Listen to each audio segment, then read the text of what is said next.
Cuarto Congreso Colombiano e Internacional Virtual de Educación Física, Recreación, Deporte y Actividad Física. Muchísimas gracias, muy amables.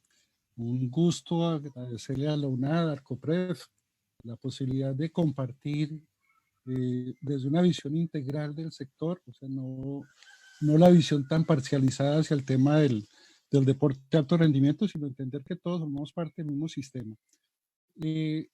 Básicamente, la idea del día de hoy es poder precisar algunos aspectos de política pública, pero poniéndole un especial énfasis al tema específicamente de lo que es el papel que se juega desde la academia. Creo que el hecho de todos ustedes estar en este proceso de la academia, de la docencia, con más veras, creo que nos viene de que regalamos un poco desde nuestro quehacer, pero en este caso en particular, intentando mirar sobre todo el énfasis sobre la política pública y el papel que jugamos frente a la política pública. Sobre esa base, en primer lugar, quisiera empezar a señalar a qué nos referimos cuando tenemos, es que hablamos mucho de política pública, pero el lío es cómo podemos dar un referente básico de a qué nos estamos refiriendo. En general, yo uso esta definición de Alejo Vargas, la traigo a colación porque orienta en gran medida el sentido de la charla, y es que entendemos la política pública como un conjunto de sucesivas iniciativas, decisiones y acciones del régimen político frente a situaciones socialmente problemáticas y que buscan la resolución de las mismas a niveles manejables. O sea, es reiterativo la importancia de entender nosotros que una política pública se toma es frente a temas que son socialmente problemáticos. Y eso nos lleva en gran medida el eje de la discusión, es dónde hay algo que es problemático socialmente y cuándo se entiende o no que sea socialmente problemático. En esa misma línea, la Consejería Presidencial para la Equidad de la Mujer, en su guía, plantea el tema de la definición y lo asocia mucho al concepto también de los problemas de interés general. ¿Dónde está el problema para nosotros? Y eso, fíjense que lo vivimos cotidianamente con el cuentico eterno que nos dicen que, ojo, que es que eso que se está metiendo en política. Creo que en gran medida se origina que nosotros en el español no tenemos los tres elementos con los que se definen en el inglés, ¿no? Acuérdense que en inglés se manejan tres categorías. Una es polity, que es la esfera política en general. Otra es la politics, que está asociada a las actividades para lograr el control del poder político, o sea, todo ese tema electoral. Y otro es el policy, que son las actividades resultantes de la politics, y que en ese sentido se asume que corresponde al proceso de elaboración y puesta en marcha de los programas de acción política, o sea, el tema de la política pública propiamente dicho.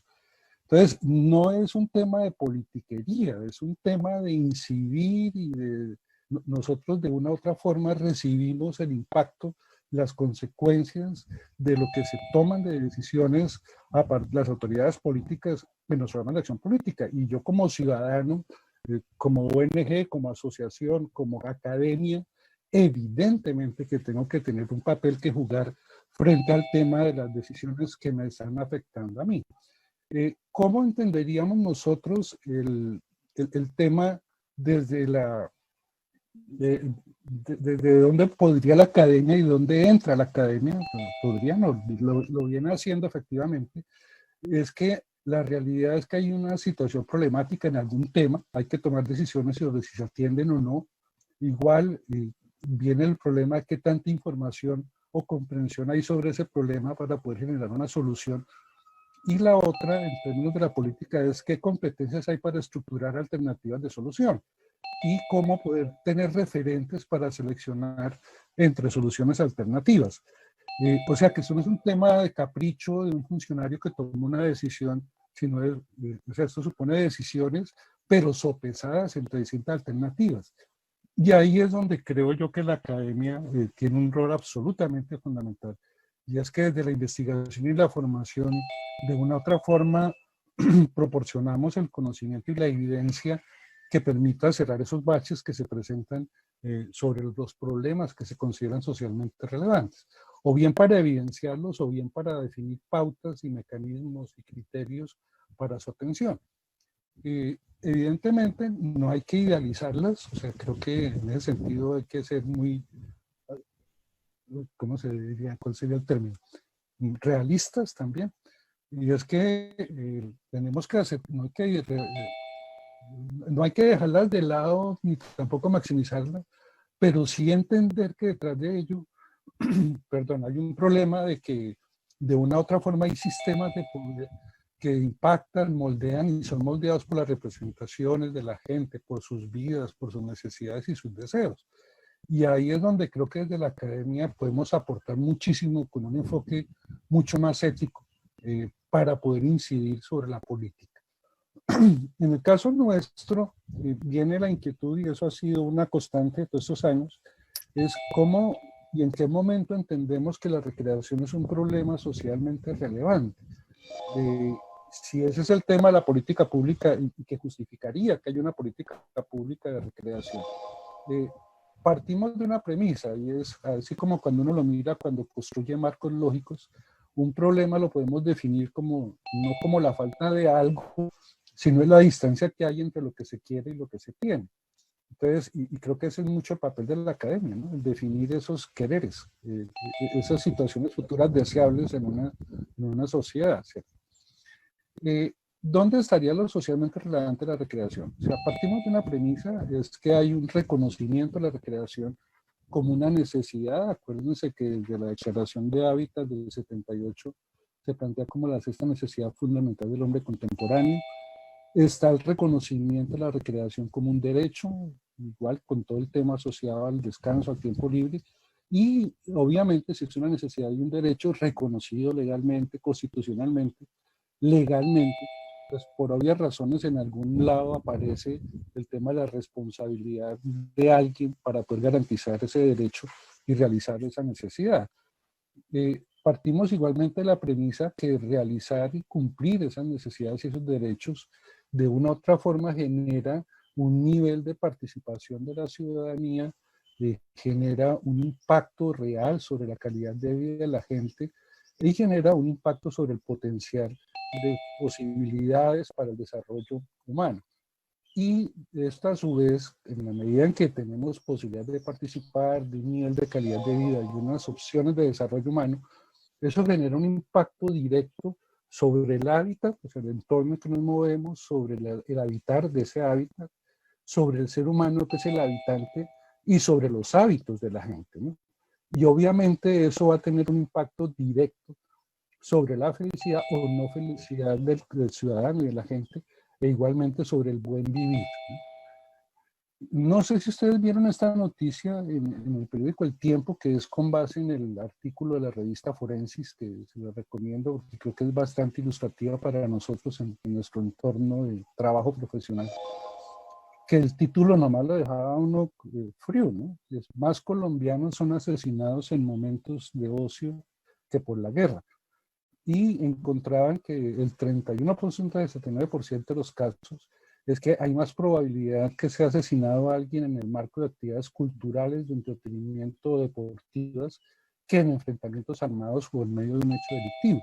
Y Medicina Legal planteaba que en gran medida eso se origina por la intolerancia y porque los eventos donde hay alcohol de por medio generan algún tipo de violencia impulsiva.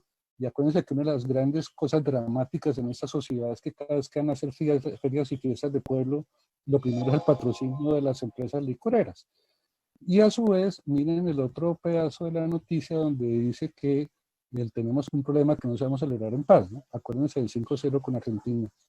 Diciembre y enero son los meses con más casos de homicidios y lesiones interpersonales, y el día con más muertes en la semana es el día normalmente el fin de semana, y el día más violento del año, el Día de la Madre. O sea que evidentemente que eso le señala a uno que tenemos un problema sobre las opciones y la lógica, la mirada, la forma de abordaje del tema del ocio y de la recreación por parte de la gente, ¿no? O la otra, cuando uno encuentra estudios de esta naturaleza, como los que hicieron esta gente de Design to Move, cuando hacen un planteamiento de ese estilo, uno dice, oiga, que hay un tema absolutamente crítico socialmente hablando. Es que esa sentencia de que los niños de hoy tal vez sean la primera generación con menos expectativa de vida que sus padres, generemos un cambio, es un imperativo. O sea, y ese imperativo implica mirarse hacia formas distintas dentro del hábitat, del habitar y de los hábitos de los habitantes de este planeta, ¿no? O sea, que sí tiene algún grado de responsabilidad. Esto se había planteado desde hace algún tiempo, bueno, eso fue muy reciente después de la Declaración de los Derechos del Hombre, que se hizo la Carta del Ocio, que desafortunadamente es algo que no manejamos muy cotidianamente y nuestros gobiernos no lo miran. Era el llamado sobre cuál es el papel de la sociedad, de la comunidad y de las organizaciones públicas frente a garantizar a la gente sus derechos, ¿no? Pero sí quería resaltar de esta declaración elementos asociados al tema del tiempo para que uno debe disponer para realizar sus actividades de ocio, el tema del derecho a participar libremente en la vida cultural de la comunidad, que involucran esto de lo cultural, el tema del deporte, la actividad física, la literatura, el arte, el folclore, la biblioteca, la fauna, etc. Entender que ese ocio también permite realizar otros derechos, otras necesidades, y entendía, y la organización le planteaba desde la declaración, el hecho de que si bien es cierto que hay responsabilidad de las personas en su uso, igual hay un nivel de responsabilidad del Estado de garantizar algunas condiciones mínimas para el ejercicio de ese derecho. Por ejemplo, el tema de los espacios abiertos, el tema de las instalaciones, el tema de la investigación sobre los beneficios, etc. O sea, todo eso va en la línea de entender que la recreación y el ocio son elementos socialmente relevantes. Por eso, si la política pública se formula sobre problemas socialmente relevantes, viene la pregunta sobre qué se decide y sobre qué se actúa. En el caso de recreación, la tendencia y la lógica es que se decide normalmente sobre lo que llamamos los elementos de recreación, que está asociado a la actividad, al tiempo y al espacio, donde todo está permeado por el impulso no actitudes y actitudes de la gente. Acuérdense que en recreación la actividad se caracteriza por ser voluntaria y placentera. El tema del tiempo está asociado al tema del tiempo discrecional, no necesariamente el tema del tiempo libre. El tema del espacio, en el entendido que hay espacios vitales, espacios lúdicos y espacios físicos. Y para nosotros, en gran medida, las decisiones de política que nos afectan son las que generan condiciones o ambientes, legalizan o legitiman ese uso permitido del espacio, las franjas de tiempo y las actividades que estimulan o fomentan o no dentro de las decisiones sobre esos elementos. Por eso, cuando uno mira el sector, hay inquietudes sobre cosas absolutamente simples que se ven como dadas ya, se da por descontado que son principios y frente a las cuales no hay nada que cuestionar. Y yo sí creo que es mucho lo que hay que cuestionar, sobre todo por ese carácter socialmente relevante que señalábamos. Viene la pregunta, ¿qué programas o actividades se fomentan desde los gobiernos? Esta otra de si la competencia es lo fundamental o se pueden impulsar el concepto que lo manejan desde México los indígenas mijes, el tema de la compartencia. O sea, es la definición que se da muy clara de que el deporte es competencia, la recreación es compartencia. ¿En qué se está enfatizando? ¿En eventos o en procesos? ¿De qué estamos hablando? ¿De recreación masiva obligatoriamente o es un tema de recreación popular? Estamos hablando de pedagogía lúdica, de lúdica pedagógica. Un colegio debería o no tener una ludoteca. Es lógico o no que en comunidades en conflicto se empiece por programar competencias con deportes de contacto o no es lógico. Eso mirándolo desde el punto de vista de las actividades. Si lo miramos desde el punto de vista del tiempo, estamos hablando de que se trata de ocupar el tiempo libre o de que la gente disfrute el tiempo libre. ¿Por qué se corren los festivos para los lunes? La norma establece el respeto del descanso dominical y si es posible o no cambiar vacaciones por dinero. Todas son decisiones que alteran la dimensión tiempo. Igual, el tema de los escenarios, hablando de los espacios lúdicos. El espacio deportivo es recreativo, ¿por qué un estadio debe tener X capacidad? Porque es que al alcalde le parece simpático que es que su municipio tenga un estadio más grande que el del municipio vecino, o qué. ¿Por qué se piensa que los parques infantiles deben ser todos el típico playground americano con el balancín, con el rodadero, con la maquita? Listo. Estamos hablando de que el niño se le define a qué juega dentro de ese espacio, o lo que deberíamos pensar es qué espacio se le deja al niño para que él lo dote de significado. ¿Quién diseña los parques? ¿No puede participar la comunidad en el diseño? ¿Por qué el control de los parques de atracciones en el país está en manos del Ministerio de Comercio, Industria y Turismo y no del Ministerio del Deporte, que es el que supone lo encargado del tema de recreación? Todo ese tipo de cosas que están viendo ustedes ahí como interrogantes, todas las respuestas que se han dado a eso, lo que vemos hoy en día, todos son consecuencias de política pública, de las decisiones que se están tomando. El hecho cierto es que con o sin instituciones la gente se recrea, evidentemente, y ahí lo ven ustedes en esas 4 imágenes. En ningún lado hay un recreacionista con un megáfono. Son espacios en los que la gente está apropiándose, usando un tiempo y realizando unas actividades para su propio disfrute y su propio placer. Como hay otros que no lo usan tan positivamente, ¿cierto? O bien los de la borrachera, que pudieron haber disfrutado mucho mientras consumieron el alcohol, los otros dándose en la cabeza sus linecitas de coca, o los que están ahí, esas barras bravas, miren el de la gorra roja que tiene un puñal en la mano. Esas son opciones recreativas también, ¿cierto? De las negativas. Y en términos de política pública, la pregunta que uno se hace: ¿se autoriza, se fomenta, no se fomenta? ¿Y por qué? ¿Cierto? Por eso, cuando uno mira la lógica, por ejemplo, esos 2 avisos de propaganda de cerveza, fíjense qué es lo que está diciendo: más tiempo de ocio o la jarra de cerveza. Descubra la vida real, otra cerveza. O en el otro extremo, lo que estamos sufriendo hoy en día con la discusión sobre la legalización del uso recreativo de la marihuana, o que ya se aprobó en Canadá. Entonces, años intentando que miren el lado de la recreación como un componente serio y significativo, y van y le colocaron la palabrita recreativa al uso de la marihuana y nos acabó de matar como sector.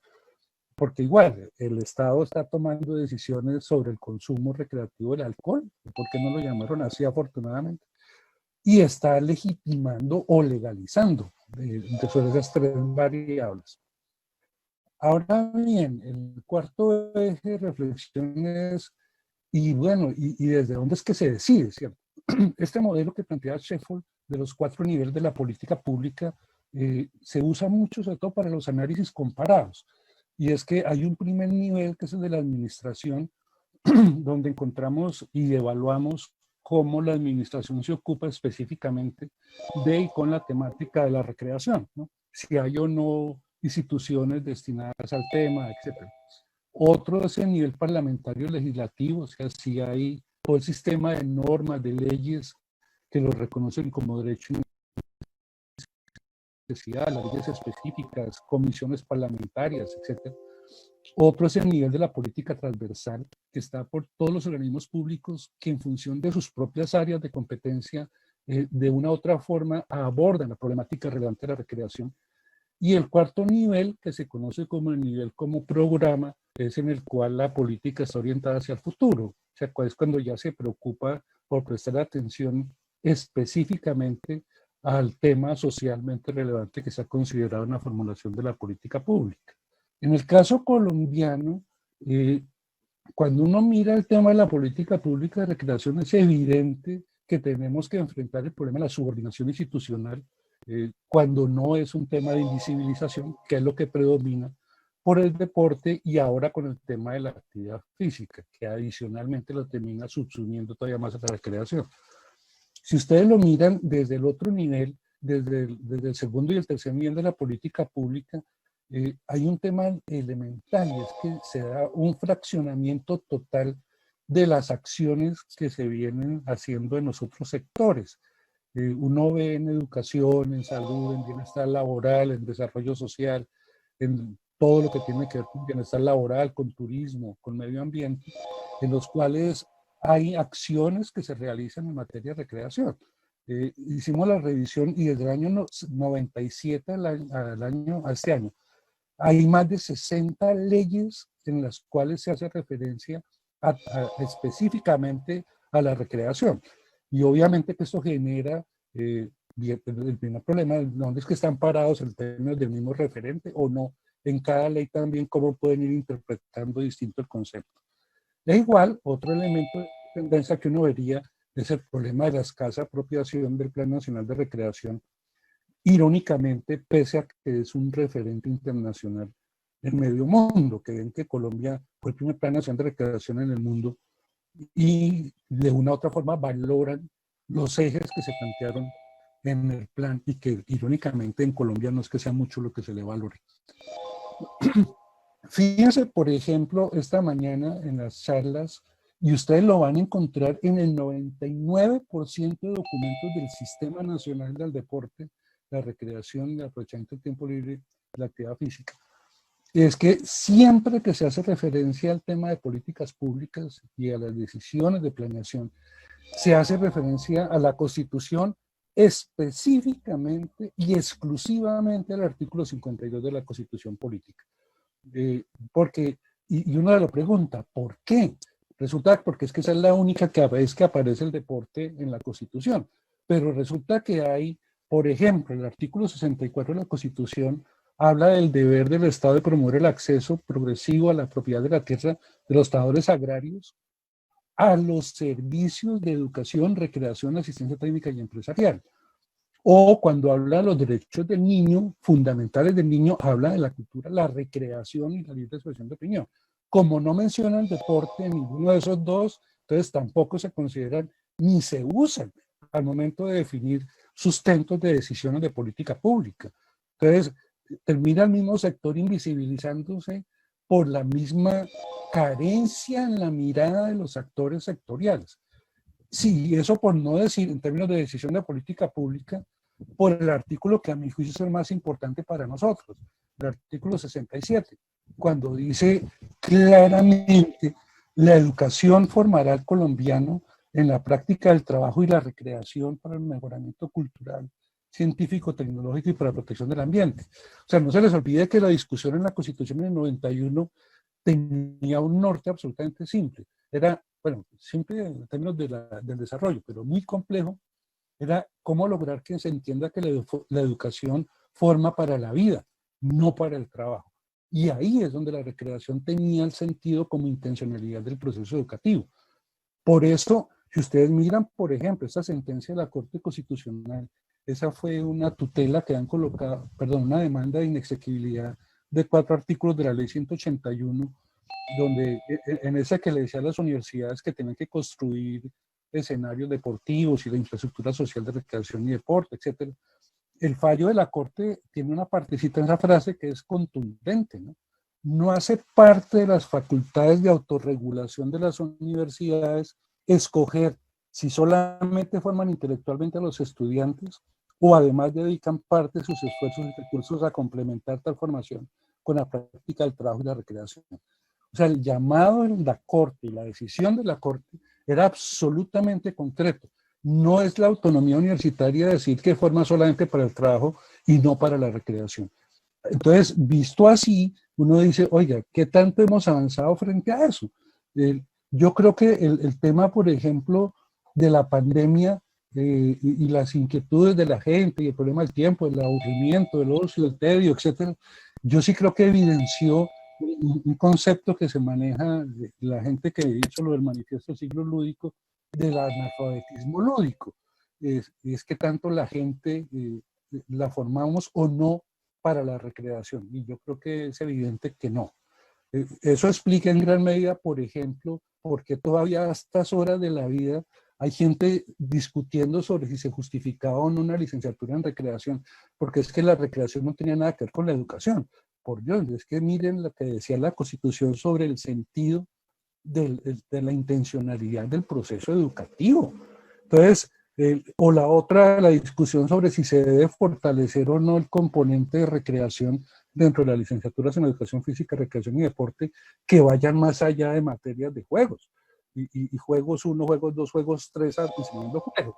Ni siquiera la teoría sobre el juego, que también sería absolutamente de fondo. Por eso, esa inquietud que planteaba yo al principio sobre pedagogía lúdica o no, este es un texto de la Universidad Nacional de La Plata, creo que es muy linda esa frase: no jugamos para aprender, pero podemos afirmar que aprendemos mientras jugamos, aprendemos a jugar. Esas son decisiones de política pública y de cómo nosotros estamos operacionalizando. De eso en gran medida se planteó desde el primer Plan Nacional de Recreación, cuando hablábamos de las 3 estrategias de sectorización, segmentación poblacional y zonificación. Decíamos, oiga, mire, articule las leyes, articule las instituciones, articule los programas, teniendo en cuenta los sectores, de lo ambiental, lo comunitario, lo cultural y artístico, lo deportivo, lo laboral, lo pedagógico, lo terapéutico y lo turístico. Piensa en los segmentos poblacionales, es que la recreación no puede ser igual para niños, para jóvenes, adultos, adultos mayores. Tenga en cuenta género, edad, condición, etnia, y piénselo con un criterio geográfico. No es igual en zona urbana que en zona rural. Y no es igual en un barrio de nivel económico alto, nivel económico bajo. Entonces, habían unas referentes de decisiones, de instrumentalización en términos de estrategia de política. Y que creo que en manos de nosotros está el reivindicar esa forma de ir armando esas piecitas de la torta para que tenga esto una intencionalidad y un norte. Eso nos lleva a la otra reflexión, y es si se toman decisiones de qué es lo que se impulsa o no se impulsa, si se piensan o no los alcances. Viene el tema de bueno, cómo se están tomando las decisiones en materia del sector, ¿no? En general, este planteamiento que se hace sobre en qué se basa la política pública. Y normalmente se entiende que hay 3 líneas: una, la que se basa en opiniones; otra, la que es influenciada por la evidencia; y otra, la que se basa en la evidencia. Y obviamente todo eso dentro de un entorno político con una calidad y una confiabilidad de la evidencia. Este es un estudio que hicieron para todo lo que era el tema de la política, del uso de la evidencia de la política pública. Esto lo miraron para África. Encontraron esas 4 categorías que yo creo que son absolutamente valederas para nosotros. De un lado está el tema de la calidad y la confiabilidad de la evidencia, que en gran medida es el rol que cumplimos desde la academia. O sea, todo el tema de la evidencia experimental y cuasi experimental, todo el tema de la evidencia administrativa, las evidencias de evaluación cualitativa. Y en el entorno de políticas, por la otra la categoría, o sea, todo el tema de las prácticas de la vida política, las experiencias, los recursos, la academia, los tanques de pensamiento, los líderes de opinión. Y señalaban que en última instancia habían 4 categorías de los países cómo jugaban en la fundamentación de las políticas públicas. Uno, los países de círculo vicioso, donde la política pública se basa en opiniones. Es que yo creo que a la gente le gusta tal cosa, entonces eso es lo que yo decido hacer y planteo en el presupuesto. Otra es la de los países que tienen una demanda muy limitada de evidencia, pero hay producción de evidencia, pero las instituciones apenas aceptan parcialmente lo que le están dando desde la academia, por ejemplo. O la otra, países que tienen una limitadísima evidencia, porque no se generan dinámicas de investigación, de procesos, de sustentación, de evaluación de las políticas. Y otros, en ese sentido, la evidencia máximo logra influir. Y otra, la que colocan ellos como los países del círculo virtuoso, que serían los que toman sus decisiones con base en la evidencia, ¿no? Obviamente, pues uno diría, el ideal sería poder avanzar hacia generar evidencia y que las instituciones las consideraran y las usaran, ¿no? Por eso se plantea que en la práctica los responsables de la formulación de las políticas de otra forma utilizan valores, experiencia y las necesidades políticas que se dan en los contextos, así como algunas pruebas para fundamentar sus decisiones. Y en ese sentido, cuando no le prestan mucha atención a la evidencia, lo que estamos viviendo en la política pública es un problema de una racionalidad limitada, ¿cierto? Donde básicamente se toman decisiones es por la evidencia informal. Cuando se deja de lado la evidencia, yo siempre insisto en esa frase de Horkheimer, y porque creo que la sufrimos en el cotidiano sectorial, ¿no? Y es que el desprecio de la teoría es el inicio del cinismo en la vida práctica. Y es que y lo digo porque desde Funlibre lo hemos sufrido mucho con el cuento de que terminan descalificando a Funlibre pese a haber operado programas de miles de personas y sin embargo son tan cínicos que nos dicen es que Funlibre es muy teórico, ¿cierto? Otra cosa es fundamental el que hacer. Miren, por ejemplo, este es un documento del programa Sport for All, Play for Life, que me da muchísimo la atención porque ejemplificaba este tema de la política pública y las evidencias. Aquí lo que están planteando era el deporte de los jóvenes es organizado por los adultos y plantea, pregúntenle a los niños qué es lo que ellos quieren. Resulta que es sorprendente cuando lo miro yo integralmente como sistema, que 9 de cada 10 niños dicen que la diversión es la principal razón para participar en los deportes. O sea, eso es lo que los estaba motivando, no el competir, no el ganar, etcétera, divertirse, ¿cierto? Por eso, cuando le preguntan a los niños qué es lo más divertido, miren ustedes que es absolutamente sorprendente frente a lo que es el uso normal que le damos nosotros y lo que hacemos desde las políticas públicas por presentimientos y por intuición, que no miramos esto, ¿cierto? Lo más divertido para el niño era intentar ser mejor. En segundo lugar, cuando el entrenador trata al jugador con respeto, y eso era divertido para el niño. Para el niño era divertido tener tiempo para jugar o jugar bien juntos como equipo. Y miren lo menos divertido, en el lugar número 48 en las prioridades de los niños era ganar. Y sin embargo, cuando los metemos en una escuela de iniciación deportiva, nos metemos en toda esta dinámica del deporte, viene la inquietud, ¿dónde están mirando más allá de lo que intuyen y asumen que es así? Es que todo el mundo gana, todo el mundo le gusta la competencia, todo el mundo compite. Hombre, abramos la mirada un poquito más amplia y creo que eso es mucho del rol que tenemos que jugar, ¿no? O sea, la prioridad era mucho menor que simplemente tener la oportunidad de jugar. Eso mismo, fíjense, por ejemplo, otros dos casos de esas mismas lógicas, donde se basan más las políticas públicas en lo que intuyen. Estas dos cosas que vemos y que ahorita se vienen en diciembre, el tema de los juguetes y política, ¿no? Entonces, a fin de año, entonces el alcalde toma la decisión, dentro de una decisión de política, porque es que esas son decisiones, de regalarle un juguete a cada niño, ¿cierto? Entonces hacen todo el show y la parafernalia para entregar regalos. Resulta que primero la gente no valora esos regalos, a los 2 días no queda ni un regalo, y se supone que estamos hablando de integración social, etcétera. O sea, ¿por qué más bien no montar una ludoteca que con toda seguridad, con una dinámica lógica bien orientada, le va a garantizar juegos y juguetes para un año? Y no para que a los 2 días ya no haya nada, ¿cierto? Eso es un tema de decisiones y en qué la están basando para tomar. O lo que sucede, yo insisto, con el tema del deporte de alto rendimiento y de competencia, que hay que tener tanto cuidado. Hablamos de la integración fronteriza, entonces es que hay un tema de integración aquí en la zona de Tumaco, con Ecuador en San Lorenzo, Ecuador, y la población afro, y los indígenas, y lo primero que se les ocurre es que es organizar los juegos deportivos de los afro.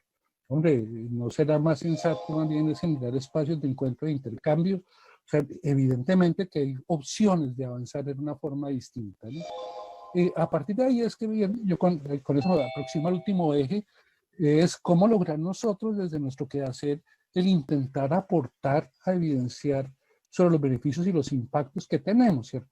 Esto es lo que se conoce como el ciclo de política pública, ¿no? Un diagnóstico, un diseño, una implementación, unos resultados e impactos. Evidentemente nuestro trabajo desde la academia en gran medida y de las entidades que trabajamos en el sector y que nos movemos desde la parte de la fundamentación también de lo que hacemos, supone que hay niveles de estudio, niveles de investigación, niveles de análisis que permitan hacer adecuadamente esas 4 cosas. Diagnósticos adecuados, diseños adecuados, implementación adecuada y una medición de los resultados e impactos adecuados, ¿cierto? Eso es lo que se planteó desde el principio con el primer plan nacional de recreación en el 99 de las áreas de efectividad. Es que eso supone que yo haga investigación, que haya formación, que haya una evidencia de calidad y que se haga gestión. Y la gestión la entendíamos nosotros, no solamente el tema de mirar hacia adentro de la entidad, cómo la manejo, sino como sistema nacional tenemos que hacer gestión en lo conceptual para precisar todos esos conceptos que vemos que son los que fundamentan las decisiones. Tenemos que hacer gestión en lo político, incidiendo sobre las políticas públicas, en lo institucional para que modifiquen sus prácticas y en lo metodológico para tener un impacto mucho más adecuado en los programas. En ese sentido, uno diría, mirémonos hacia adentro primero, recordémonos que la educación debe formar para la recreación.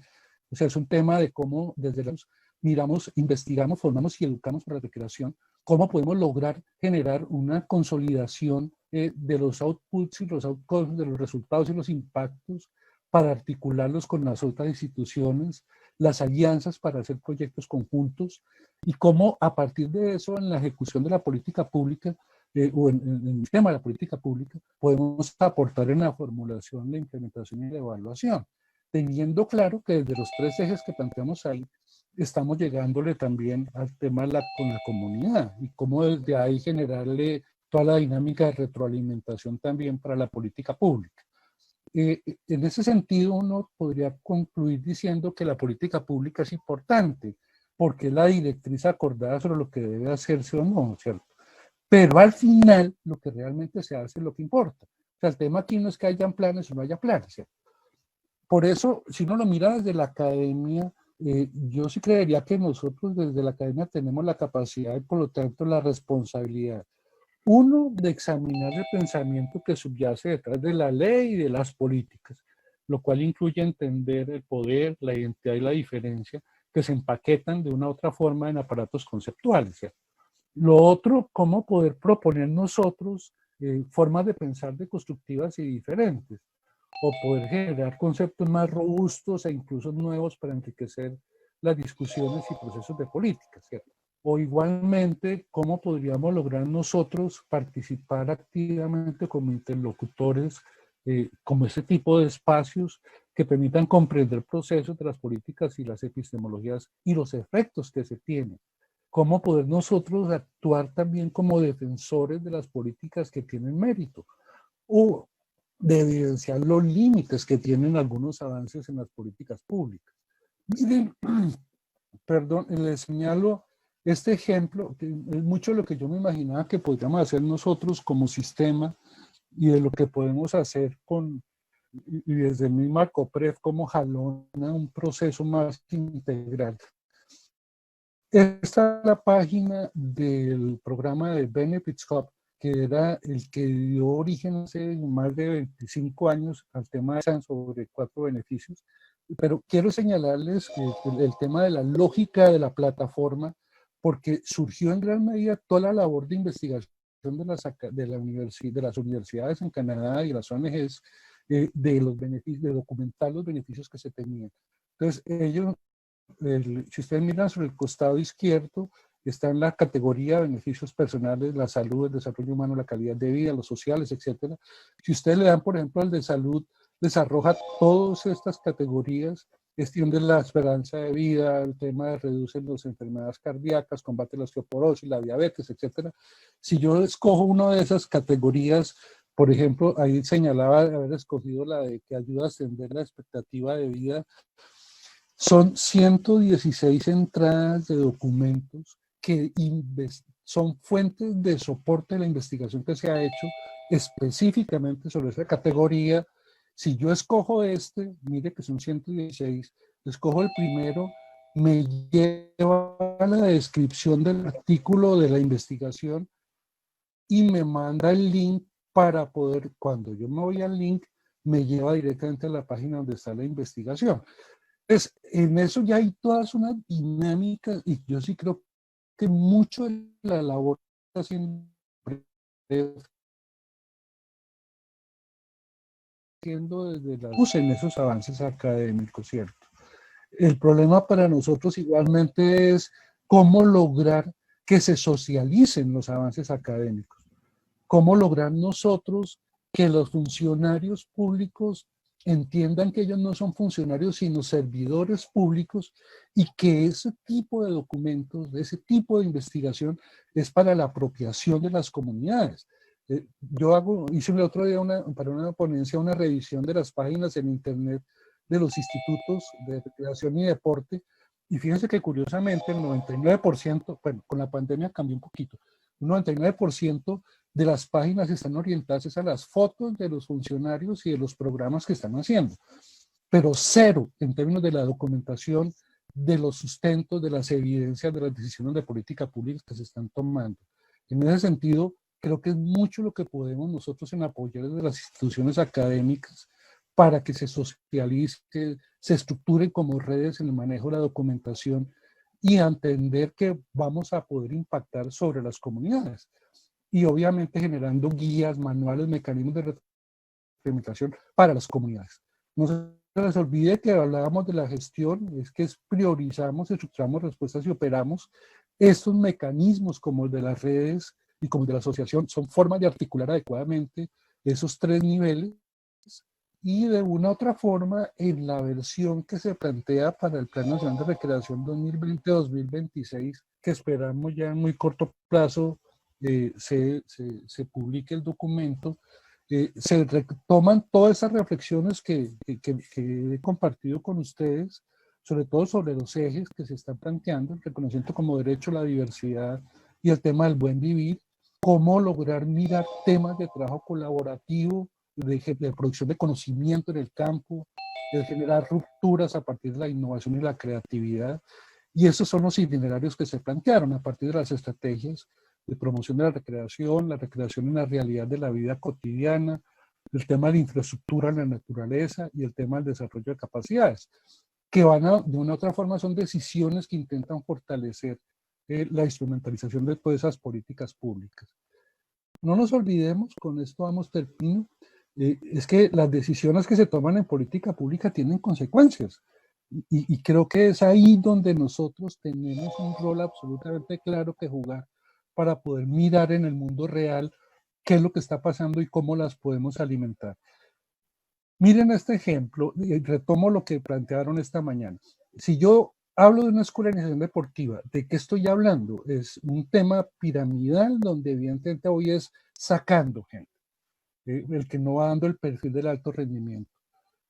A medida que avanzan, ¿qué es lo que están haciendo? Sacando al vacío a la gente y a los niños los están mandando al vacío.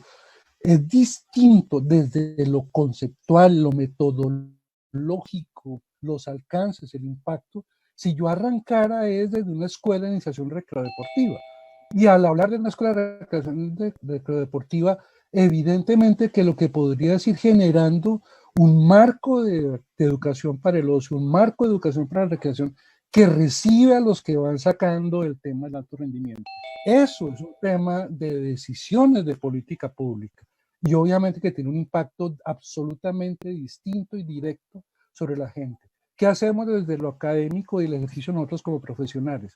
Pensar en situaciones futuras deseables. Y creo que ese es el reto para nosotros. Ayudemos a delinear y a construir futuros deseables. Por eso, la invitación, reinventemos un nexo academia política socialmente mucho más justa, ¿no? Muchísimas gracias.